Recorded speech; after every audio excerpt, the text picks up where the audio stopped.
Hey, welcome back to the channel. Thanks very much for stopping by.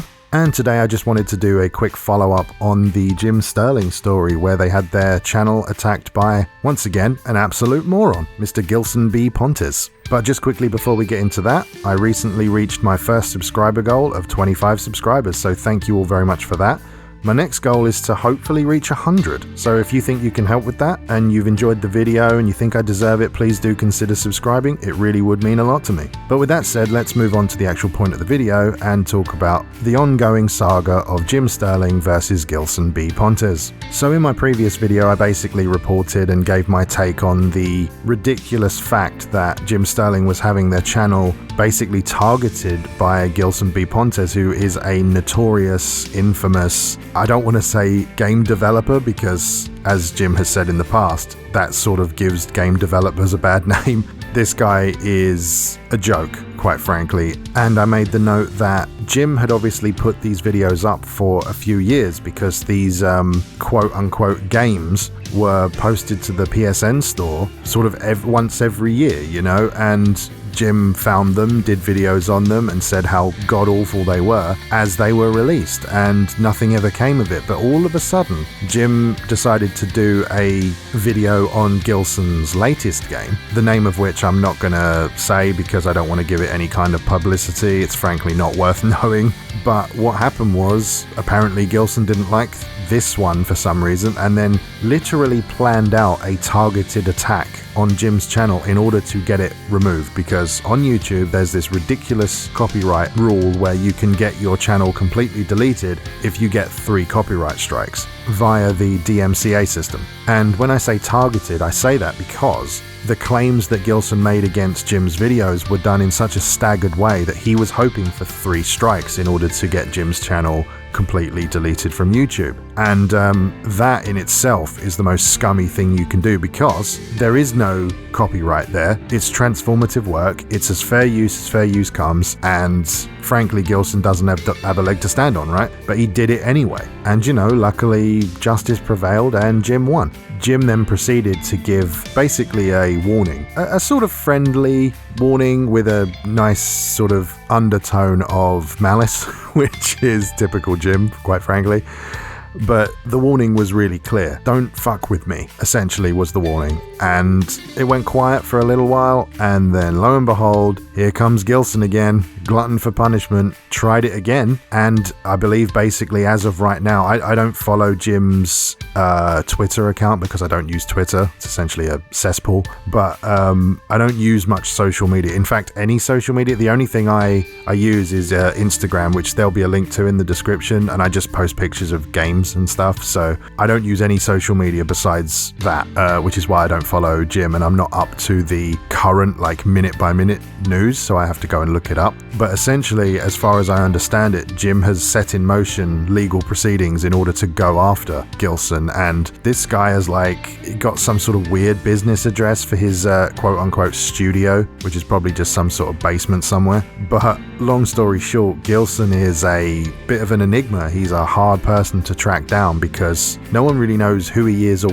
what he looks like. I mean, obviously someone somewhere does, but no one in the industry really knows who he is or what he's all about. So tracking him down and serving him with these papers is probably going to be a difficult thing. But as Jim put it, there's only really 2 endings here, and both of them end pretty negatively for Gilson B Pontes. That's all I'm going to say, because either they find him and he's, as Jim said, dragged into the light and everyone realizes who he is while he squirms like the little cockroach that he is, or he remains a petulant little man-child that failed to take down Jim's channel. So really, he's a loser in every sense of the word. And you know, like, game developers have to start somewhere, right? I said this in my last video, but like, if Gilson truly cared about the things he made, he would do something properly. You know, he wouldn't try and scam things or do really shit work. Like, I'm okay with him having, you know, a proof of concept or something like that that doesn't quite work properly, but then like,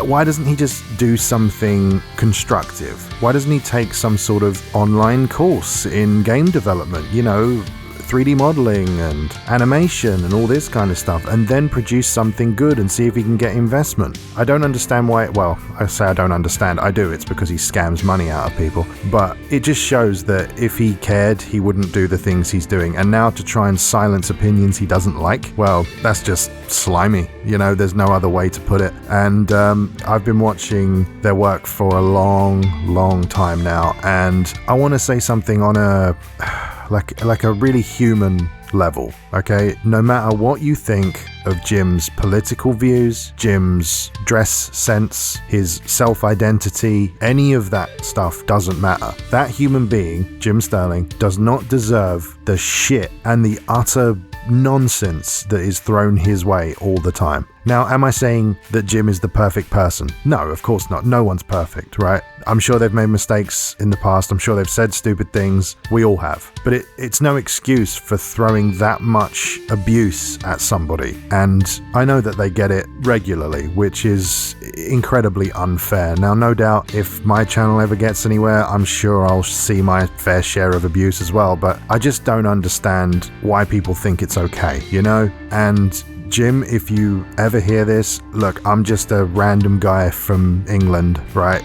You don't owe me anything, you don't know me, but I truly do support what you do, and just know that there's a lot of people out there in the world that do really give a shit about what you do and the things you say. You're an important person, especially in an industry as garbage as this one has become. So keep doing what you're doing, keep your head held high, and just remember that the people that like you will always be there. You just need to know that, and you'll get through it. I'm sure you'll do well. I'm sure that your channel will go from strength to strength, and I'll always be watching. So that's something. I didn't want to get too deep with that, but it's something that I've always thought needed to be said, and I don't hear a lot of people giving human support, that kind of truly heartfelt support. People just always say, I stand with X person, I stand with this group, whatever. No, I wanted to say something just then that I truly meant. And as I said, I'm sure Jim's never going to see this, but it's out there, so it is what it is. But anyway, I haven't seen any more updates in this long saga, but maybe it will turn into a trilogy. Maybe there'll be a third video for me to make, and I'll go into what happens there. But if any of you have any information on this that I may not have seen, do feel free to comment below. I'd be glad to hear of it. And of course, if you've enjoyed the video and you think that I deserve it at this point, please do consider subscribing. My next subscriber goal is 100. I'm really trying to get there, so any help you could give with thumbs up or commenting or just engaging with the channel in general would be really appreciated. But with all that said, thanks very much for watching, and I'll see you next time.